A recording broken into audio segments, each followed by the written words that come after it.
Probability का part 3 है ये। इसके क्विज को सॉल्व करने के लिए आप skcomputercenter.com पे विजिट कर सकते हो। Let's solve question number 1।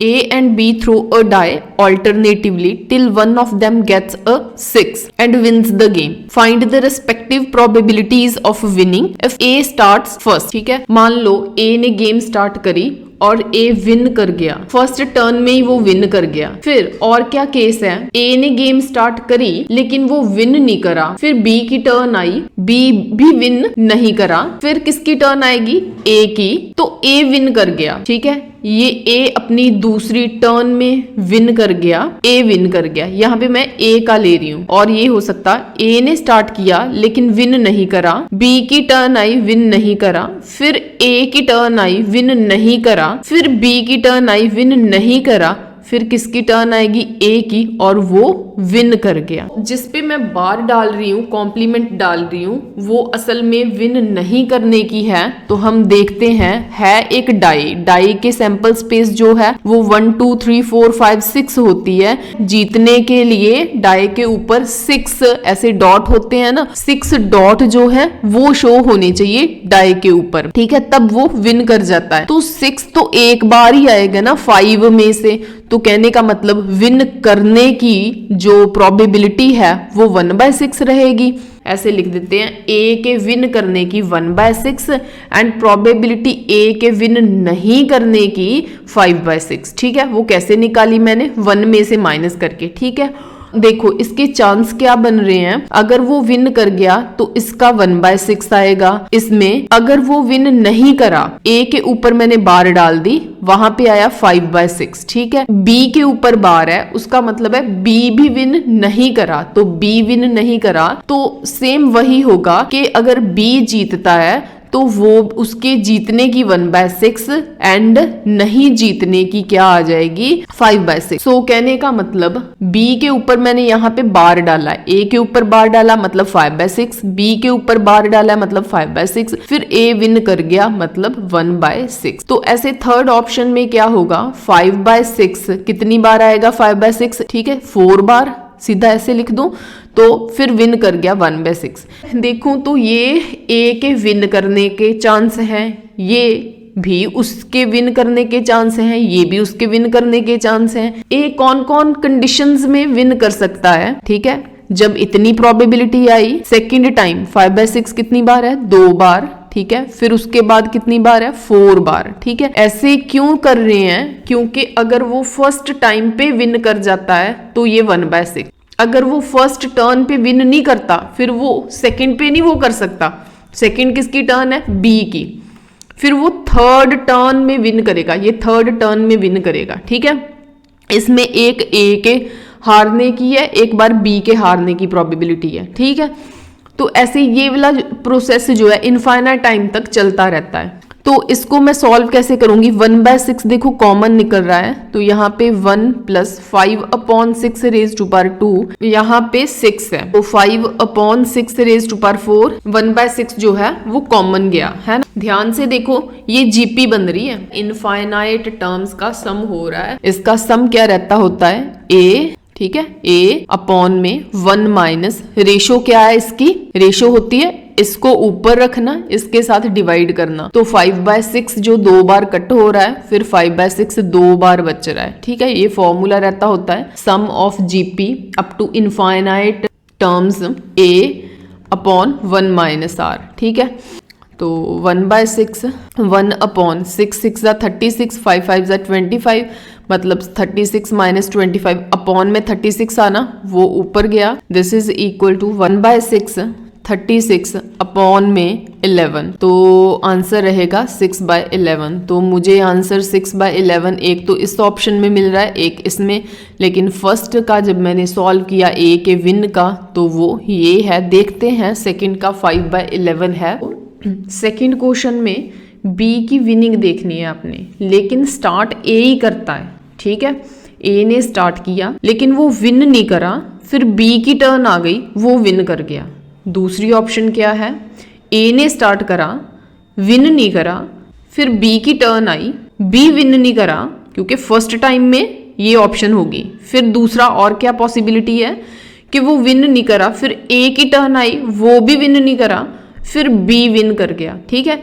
ये बी के सेकंड टाइम पे विन होने की प्रोबेबिलिटी है, ये उसके फोर्थ टाइम पे है, अब सिक्स्थ टाइम पे आएगी। वो कैसे?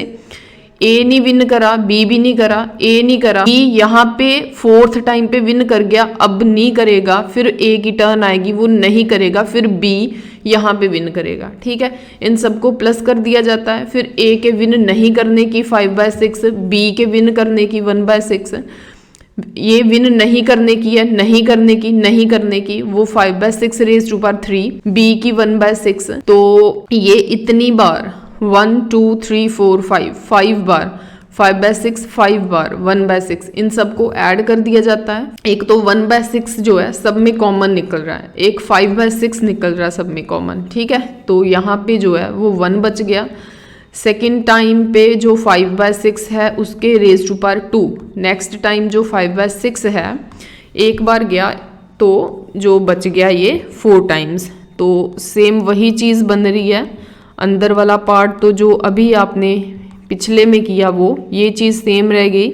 यहाँ पे इनफाइनाइट जीपी के सम का फॉर्मूला लग रहा है, वो होता है ए मतलब first term 1 minus common ratio, देखो इसमें क्या आ रही है 5/6 रेज़ टू पावर 2 है, 1/6 इंटू 5/6, 36 माइनस 25 अपॉन में 36 आना ना, ये ऊपर चला गया तो ये 6 36 बनने ना, वो इस 36 के साथ कैंसिल, 5/11, ठीक है। देखो 5/11, सो बी के विन करने की प्रोबेबिलिटी ये है एंड ए के विन करने की प्रोबेबिलिटी ये है। ए फर्स्ट टर्न में भी कर सकता था, उसके बाद थर्ड टर्न में, उसके बाद फिफ्थ टर्न में, लेकिन जो बी है वो सेकेंड टाइम पे विन करेगा, फिर थर्ड में नहीं करेगा, फोर्थ पे करेगा, क्योंकि गेम किसने स्टार्ट करी है? ए ने, ठीक है। अगर ए ने कोई काम करना स्टार्ट किया है तो ए जा तो यहाँ पे विन कर जाएगा, अगर यहाँ पे विन नहीं करा तो फिर बी की टर्न। अब ए के दोबारा विन करने की पॉसिबिलिटी कहाँ पे है? अगर बी हारता है तो फिर ए की टर्न आती है। तो ए की क्या क्या पॉसिबिलिटी रहती है विन करने की? फर्स्ट पे,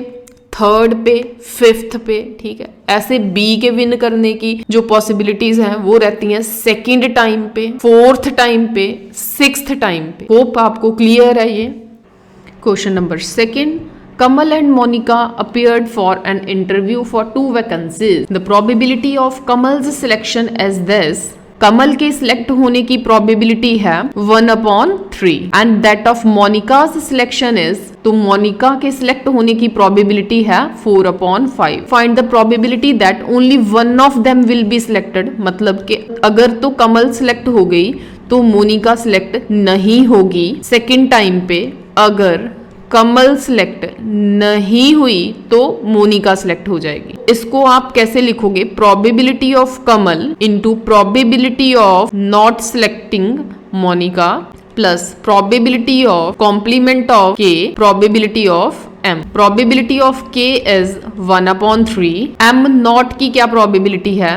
1 में से माइनस कर दो, प्रोबेबिलिटी ऑफ एम नॉट की क्या है? 1/5। तो यहाँ पे फिल करोगे 1/5। नेक्स्ट है प्लस का साइन, प्लस डालोगे। के नॉट की प्रोबेबिलिटी है, प्रोबेबिलिटी ऑफ के नॉट इज इक्वल टू 2/3, तो यहाँ पे 2/3 लिखोगे। तो प्रोबेबिलिटी ऑफ एम है 4/5, तो this is equal to 1/15 plus 8/15। तो यहाँ पे इसके डिवाइड में 15, इसके डिवाइड में 15, तो ये बन जाएगा 9/15। तो इसकी अगर आप 3 के टेबल से कटिंग करते हो तो ये 3/5, A answer is right answer, ठीक है। The probability of A solving a problem is 3/7। Probability of A solving a problem is 3/7 and that of B solving it is 1/3।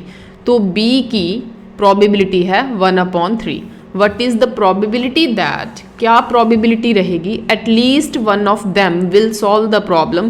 इसके लिए मैंने आपको बताया था कि आप यूनियन बना दो, ठीक है। तो आपको ये फाइंड करना, उसके लिए आप करोगे probability A plus probability B minus probability A intersection B. तो इसका मैंने आपको एक और फॉर्मूला दिया था, पहले इनको फिल करो। 3/7 प्लस 1/3 माइनस यहाँ पे probability A into probability B आएगा वो जो 3/7 इंटू 1/3, तो 3/7 प्लस 1/3, तो लास्ट में 3/21। सो एलसीएम लोगे यहाँ पे 9 + 7 - 3 13/21। ठीक है, ये मुझे बी ऑप्शन में मिल रहा है। और सेकंड क्या बताया था, जब भी आपको probability A union B find करना है, ए यूनियन बी को 1 minus probability A union B की बार का कॉम्प्लीमेंट जो है वो लिखा जाता है। 1 माइनस इस चीज़ को लिखा जाता है probability of A complement intersection B complement. 1 माइनस इसको खोला जाता है probability A complement into probability B complement. 1 minus probability A complement की वैल्यू यहाँ से 4/7 रहेगी, यहाँ से 2/3 रहेगी। तो आप इसको सॉल्व करोगे, ये 21 - 8/21, तो ये रहेगा आपका 13/21। तो आप इसे ऐसे भी सॉल्व कर सकते हो। इन शॉर्ट मैं आपको यहाँ पे ये कह रही हूँ कि जब भी आपको प्रोबेबिलिटी ए यूनियन बी निकालना है तो इन शॉर्ट आप डायरेक्ट फॉर्मूला लगाओ 1 minus probability A not probability B not. ठीक है, देखो पीछे अभी ये फॉर्मूला बना है, स्टेप्स थोड़े से कम हो जाते हैं, क्वेश्चन डायरेक्ट सॉल्व हो जाता है। इस स्टेप से डायरेक्ट इस स्टेप तक पहुंच जाओ। ठीक है, लेकिन पहले आप इसे सब्जेक्टिव देख लो कि वहां तक पहुंचे हम कैसे। ठीक है, क्योंकि जब आप सब्जेक्टिव कर लेते हो तब फॉर्मूले को याद रखना ईजी हो जाता है। Second question, only one of them will solve the problem. तो कहने का मतलब अगर ए ने सॉल्व किया तो बी सॉल्व नहीं करेगा, अगर ए ने सॉल्व नहीं किया तो बी सॉल्व करेगा। तो इसके लिए रहेगा probability A into probability B not plus probability A not into probability B. Probability A है 3/7, प्रोबेबिलिटी बी नॉट है, इसको 1 में से माइनस करोगे 2/3, प्रोबेबिलिटी ए नॉट है 4/7, प्रोबेबिलिटी बी है 1/3। तो दिस विल बी 3 2 6/21, 4 1 4/21, 10/21। ठीक है, तो so B option is right option. Question number 4, there are 3 coins हैं ये। 1 इज 2-tailed कॉइन, एक कॉइन जो है वो 2-tailed है। ठीक है, 2 टेल्स है मतलब एक कॉइन की। ऐसे लिख लेते हैं, फर्स्ट कॉइन का यहाँ पे, सेकेंड कॉइन का यहाँ पे, थर्ड कॉइन का यहाँ पे। ठीक है, क्या कहते हैं, कहते हैं there are 3 coins. Okay, 1 is 2-tailed coin, जो एक कॉइन है ना वो 2-tailed है, मतलब दोनों ही टेल हैं, हेड है ही नहीं, है ना। तो कहने का मतलब ये 2-tailed है। ठीक है, having tail on both the faces, कहने का मतलब प्रोबेबिलिटी ऑफ हेड क्या हो जाएगी 0, क्योंकि हेड है ही नहीं। तो टेल की प्रोबेबिलिटी क्या होगी 1। आई बात समझ में, जो सारा कुछ मतलब है ही टेल तो उसकी प्रोबेबिलिटी क्या रहेगी 1। ठीक है, नेक्स्ट वो कहते हैं another is biased, comes up 60% of the times. दूसरा जो है वो बाइज्ड कॉइन है, कहने का मतलब हेड के आने की प्रोबेबिलिटी जो है वो 60% है, तो टेल के आने की प्रोबेबिलिटी होगी 1 में से माइनस कर दिया जाता ना 40/100। ठीक है, and third is unbiased coin, जो थर्ड वाला है वो अनबाइज्ड है। अनबाइज्ड मतलब हेड आने की जो प्रोबेबिलिटी है वो 1/2 एंड टेल आने की जो प्रोबेबिलिटी है वो भी 1/2। ठीक है, थर्ड कॉइन पे 1/2 क्यों लिखा, क्योंकि जो थर्ड कॉइन था वो अनबाइज्ड था। कहने का मतलब उसमें जो भी पॉसिबिलिटीज होती हैं अनबाइज्ड में, कौन कौन सी है पॉसिबिलिटी, जहाँ हेड आने की जहाँ टेल आने की, वो इक्वली होती है। इक्वली इन द सेंस 1/2 इसकी होगी 1, क्योंकि टोटल 2 साइड्स है ना, टोटल 2 साइड्स हैं, तो एक के आने की क्या हो गई 1/2। ठीक है, दूसरे के आने की क्या हो गई 1/2। तो ये अनबाइज्ड का होता है। चलो, ये हमने कंडीशंस लिख ली, प्रोबेबिलिटी हेड एंड टेल तीनों कॉइन्स की लिख ली। अब कह रहे हैं next, 1 of the 3 coin is chosen at random and tossed। तीनों में से एक कॉइन उठाना, बस एक ही। 1 of the 3 coins is chosen at random and tossed, it shows tail। वो टेल शो कर रहा है, टेल तो इसमें भी है, इसमें भी है, इसमें भी है। पता ये कौन सा क्वेश्चन है। तो जब भी ऐसा केस होता है जैसे जिसमें 3 ऑप्शंस दे दी हैं, फिर उसमें से एक वो चीज पूछ रहे हैं जो तीनों में प्रेजेंट होती है। जैसे तीनों में कौन प्रेजेंट है, टेल, वो पूछ टेल के बारे में रहे हैं और टेल तीनों में प्रेजेंट है, ठीक है। उसको हम टेल को मैं ए सिंबल से रिप्रेजेंट करती हूँ, फाइन। तो ए, जो ए है मतलब जो टेल है वो इसमें भी है, इसमें भी है, इसमें भी है। तो ये पता कौन सी थ्योरम है, ये बेस थ्योरम है, ठीक है, ये बेस थ्योरम है। तो इसके लिए क्या निकालना होता है, जैसे यहाँ पे लिखा है what is the probability that it was a two tailed coin. A tail है और वो कौन सा उठाया गया, वो टू टेल्ड उठाया गया। तो टू टेल्ड कौन सा था, टू टेल्ड ये वाला। तो अब मुझे जब भी मुझे ये चीज समझ आ गई, बेस थ्योरम की ये पहचान हो गई कि ये बेस थ्योरम का है, इसके लिए फाइंड किया जाता है प्रोबेबिलिटी E1 गिवन ए, ठीक है। ए गिवन है ना, इसका फॉर्मूला क्या रहता होता है, इस चीज को यहाँ पे उल्टा दिया जाता है, प्रोबेबिलिटी ए ऊपर कर दिया जाता है, E1 नीचे कर दिया जाता है और यहाँ पे प्रोबेबिलिटी E1 लिख दिया जाता है, ठीक है। अब यहाँ पे जो ऊपर कंडीशन लिखी वो किसको देख के लिखी, इसको देख के लिखी है। अगर यहाँ पे E1 गिवन ए है ना तो उसी हिसाब से मैंने यहाँ पे लिखा, लेकिन नीचे आपको 3 के 3 केस लिखने हैं ये वाले, ठीक है, इस फॉर्म में लिखने हैं। कहने का मतलब probability E1, probability of A given E1, यहाँ पे probability E2, probability A given E2, probability E3, probability A given E3, ठीक है। E1 जो है वो क्या है, ये E1, ये E2, ये E3 कंसिडर कर लो, ठीक है। अब E1 की प्रोबेबिलिटी क्या है, टोटल तीनों में से एक चीज उठानी है, तो इसकी प्रोबेबिलिटी E1 की प्रोबेबिलिटी भी 1/3 रहेगी, इसकी प्रोबेबिलिटी भी 1/3 रहेगी, तो इसकी प्रोबेबिलिटी भी 1/3 रहे, ठीक है। तो यहाँ पे आ गया 1/3, तो यहाँ पे ए गिवन E1, ठीक है, probability of A given E1 ये फाइंड करना है। अब ए है टेल, वो है यहाँ पे, ठीक है। टेल को मैंने क्या माना, टेल को मैंने ए माना, ए गिवन E1 ये चीज फाइंड करनी है। ए का मतलब है टेल, ठीक है, किस में से फाइंड करनी है, E1 में से फाइंड करनी है। तो उसकी प्रोबेबिलिटी कितनी है, 1 रहेगी। कहने का मतलब यहाँ पे 1 फिल करोगे। फिर E1 का क्या है, वही मैंने बताया 1/3, ए गिवन E1 में 1 फिल करोगे।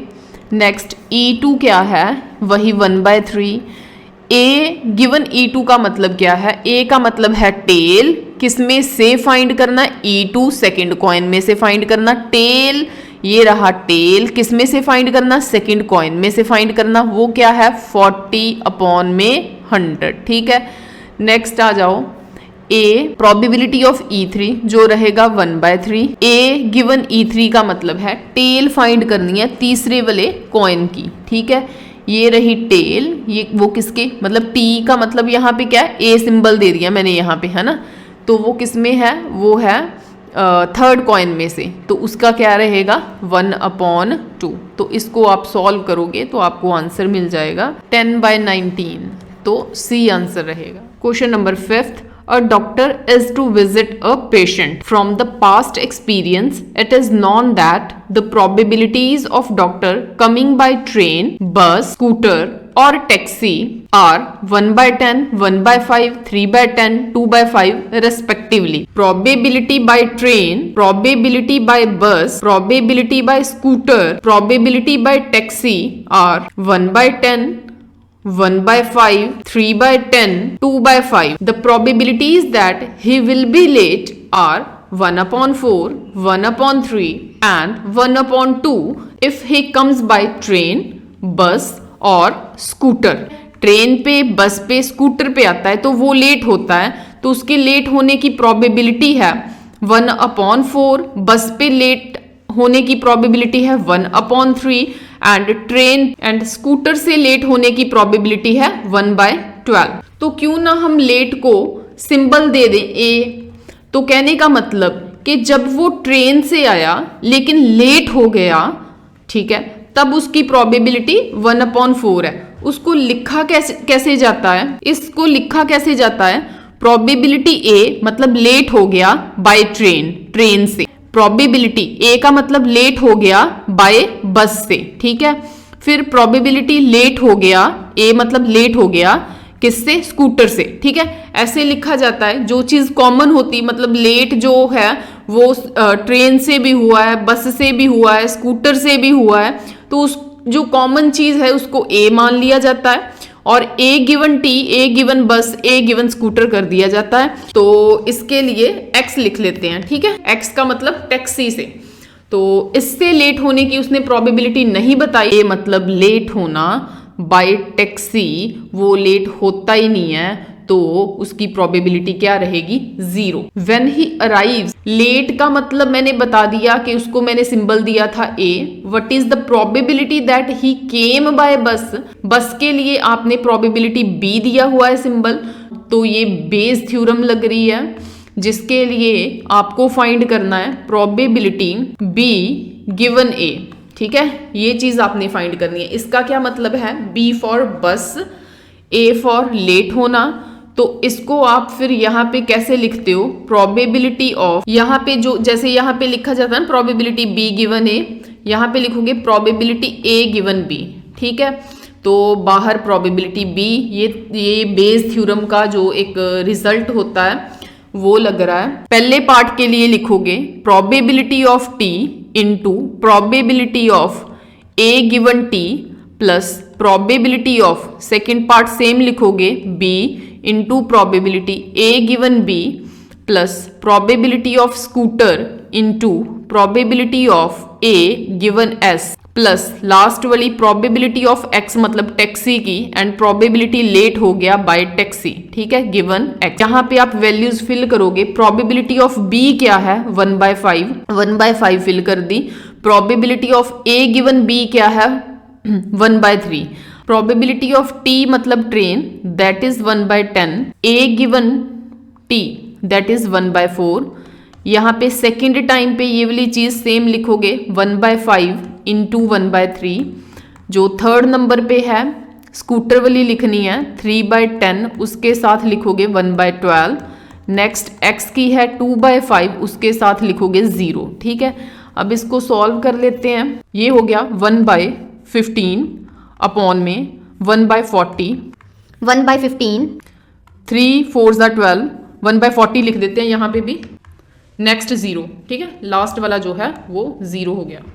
अब 15 ऊपर वाले को, तो ऊपर वाला तो जैसे 1/15 है, नीचे है आपका 40, 15, 40, तो मतलब इसको इस साइड पे सॉल्व करते हैं। 1/15 ऊपर आ गया, ये 40 एंड 15 का एलसीएम 120 हो गया।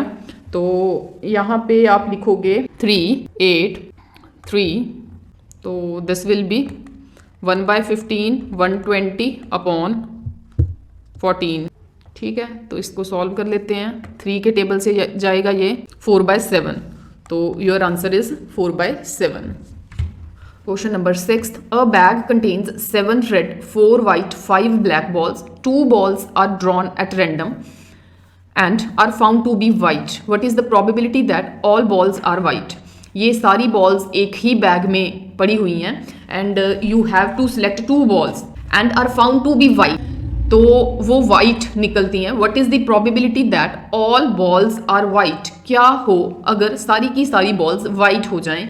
I will solve this question by binomial distribution. और आप कमेंट सेक्शन में कमेंट करके बताओ कि बायनोमियल डिस्ट्रीब्यूशन से मैं इसे क्यों कर रही हूँ। क्या दूसरे मेथड जो आपने पिछले मेथड्स प्रोबेबिलिटी के अप्लाई किए हैं प्रोबेबिलिटी को फाइंड करने के लिए, तो क्या उनको अप्लाई कर सकते हैं? तो लेट्स सॉल्व। बैग में है आपकी 7 red, 4 white, 5 black balls. 2 balls are drawn at random, 2 balls इसमें से ले लेनी है and are found to be white, वो वाइट होनी चाहिए। What is the probability that all balls are white? जब हमने बायनोमियल डिस्ट्रीब्यूशन अप्लाई करना है, सबसे पहले ये देखा जाता है कि काम कितनी बार हो रहा है, जिसे हम n बोलते हैं। n की वैल्यू जो है वो 2 होगी। फिर उसके लिए एक p निकालना होता है, एक q निकालना होता है। p मैं किसे लूंगी इसमें? वाइट को, ठीक है।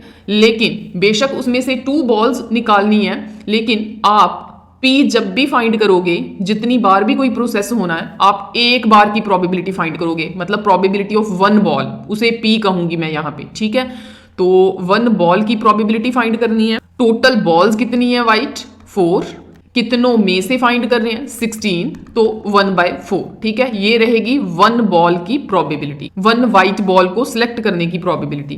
क्यू क्या रहेगा, इसको 1 में से माइनस कर दूंगी, इट विल बी 3/4। तो आपको जो फाइंड करना है बेसिकली वो ये है कि ऑल बॉल्स, सारी की सारी बॉल्स वाइट हो जाएं। ठीक है, ये आपको फाइंड करना है। इसके लिए n की वैल्यू जैसे यहाँ पे 2 है, यहाँ पे फॉर्मूला जो होता है वो होता है NCR P⁻R Q⁻n-R।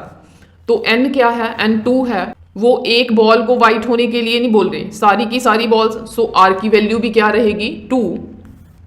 ठीक है, n क्या होता है टोटल, r क्या होता है टोटल में से जितना एक्ट होना होता है वो, तो ये भी 2 आएगा। p की वैल्यू हमने 1/4 निकाली, उसके रेज टू पावर r रखते हैं, मतलब ये जो नीचे वाला नंबर है वो रखा जाता है। q का है जैसे 3/4 एंड उसके रेज टू पावर जो इन दोनों को माइनस, वो 0 आ जाएगा। So this is equal to 2c2, ये 1 होता है, 1/4 ये 16, 3/4 रेज टू पावर 0 मतलब 0 nothing, so 1/16। So it was very good question. ठीक है, सॉल्व इट वेरी केयरफुली।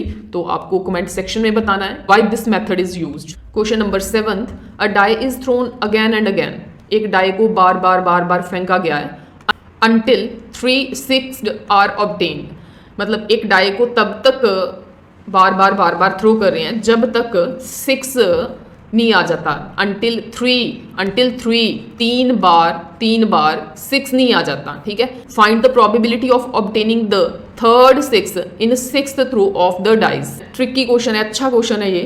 तो इसके लिए भी आप बाइनोमियल अप्लाई करोगे। इसके मैं 2 पार्ट्स करूंगी। ठीक है, एक डाई को फेंका है, कब तक 3 6 चाहिए उन्हें।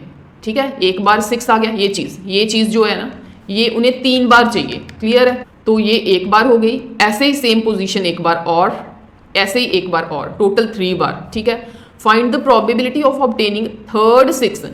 ठीक है, जो तीसरी बार आता है ना, ये सेम कंडीशन तीसरी बार जब बननी है ना, उसकी प्रोबेबिलिटी फाइंड करनी है। Find the probability of obtaining third 6, तीसरी बार जो 6 आता है in the 6th throw of the die. कहने का मतलब ये चीज श्योर हो गई कि जो तीसरी बार आता है, ऐसे करके डॉट आने, एक बार, ये दूसरी बार, ये तीसरी बार, जो तीसरी बार आने हैं ना वो 6th थ्रो में आने हैं। कहने का मतलब कि इसके लिए मैं ये कंसिडर करूंगी कि ये जो सक्सेसेस हैं ये हमें 5 थ्रो में मिल रही हैं। पहली 5 थ्रो में हमें ये सक्सेसेस मिल रही हैं, यानी कि अगर आप 5 बार थ्रो करते हो तब आपको ये चीज़ मिलेगी 2 बार, अगर आप 5 बार थ्रो करते हो तो। ठीक है, तो पहले मैं इसको देख रही हूँ 5 थ्रो को। उसके लिए आएगा n की वैल्यू 5। ठीक है, n की वैल्यू 5। c सक्सेस कितनी बार चाहिए, 2 बार, मतलब टोटल तो 5 बार है, n जो है वो 5, होना कितनी बार चाहिए, 2 बार, 5CR। यहाँ पे p रखा जाता है। p क्या है, p सक्सेस है, तो सक्सेस जो मिलनी है तो प्रोबेबिलिटी 1/6 क्यों आएगी, क्योंकि देयर आर 6 फेसेस, तो इसके ऊपर शो होने की प्रोबेबिलिटी 1/6 है। तो p के रेज टू पावर ये नीचे वाला नंबर रखा जाता है। q फाइंड करना है, इसको 1 में से माइनस करो, 5/6, 5/6 रेज टू पावर 3 हो जाएगा। ठीक है, ये जो पार्ट है वो 5 थ्रो के लिए निकला है, तो 6th थ्रो की बात करनी है। अगर 6th थ्रो में श्योर है कि ये चीज आती है तो सीधा लिख दो 1/6, और कुछ अप्लाई करने की जरूरत नहीं है। ये 6th थ्रो का है, फाइन, ये पहली 5 थ्रो का है। ठीक है, 5 थ्रो का है, फर्स्ट 5 थ्रो का। तो ये रहेगा 6 to 5 upon 2 3 3 to 8। Question number 8, bring out the fallacy if any in the statement the mean of binomial distribution is 5। Mean जो होता है बाइनोमियल डिस्ट्रीब्यूशन का, उसे NP से डिनोट करते हैं, वो कहते हैं 5 है। वेरिएंस जो है बाइनोमियल डिस्ट्रीब्यूशन का वो NPQ होता है, तो इसको 9 के इक्वल लिखूंगी। ठीक है, अब इन दोनों को सॉल्व करते हैं। जैसे NP की वैल्यू 5 है, अगर मैं इसको इसमें सब्स्टिट्यूट करती हूँ तो 5Q इज इक्वल टू 9, तो Q इज इक्वल टू 9/5। ऐसे पॉसिबल नहीं होता कि चाहे P की वैल्यू हो चाहे Q की वैल्यू हो, वो 1 से इंक्रीज नहीं होनी चाहिए। अगर 9/5 है तो ये 1 से इंक्रीज हो रहा है, देखो ठीक है, ये 1 से बड़ा है तो ये पॉसिबल नहीं है। देयर आर 4 ऑप्शंस, 9/5 कहते हैं आंसर है। कई स्टूडेंट्स इसको फाइंड करके जल्दी जल्दी लिख देंगे कि 9/5, लेकिन ये रॉन्ग है। क्यू की वैल्यू आप ऐसे याद रख लो कि न्यूमरेटर कभी भी बड़ा नहीं होना चाहिए, 5 नहीं है, ठीक है। Given statement is wrong, the correct answer is C answer. Question number 9, determine the binomial distribution whose mean मतलब एनपी जो कि 9 है, एंड हुज स्टैंडर्ड डेविएशन। अगर तो वेरिएंस होता तो आप NPQ लिखते, ठीक है, वेरिएंस के लिए क्या लिखते हैं, NPQ।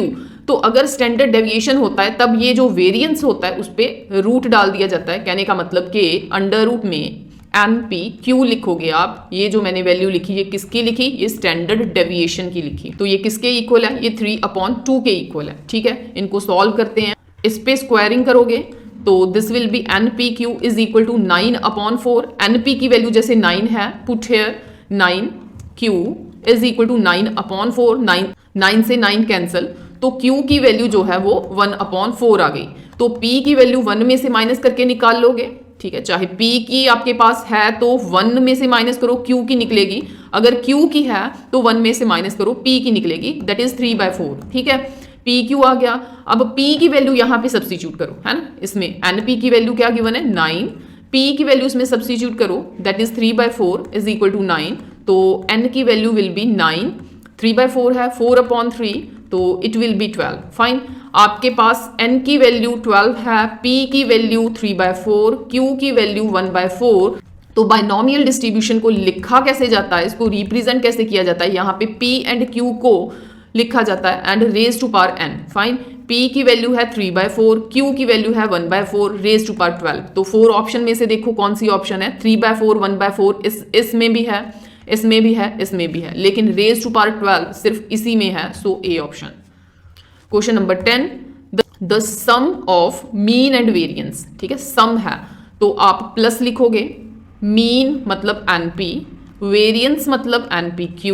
सम कहा है तो मैंने सम डाल दिया, of a binomial distribution is 20, तो ये 20 के इक्वल है। एंड द सम ऑफ, फिर सम डालो, ऑफ देयर, फिर सम डालो of their squares, their squares, their क्या, वही जो मीन एंड वेरिएंस है। मीन का स्क्वायर करोगे NP का होल स्क्वायर, वेरिएंस का करोगे NPQ का होल स्क्वायर, तो वो किसके इक्वल है, 208 के।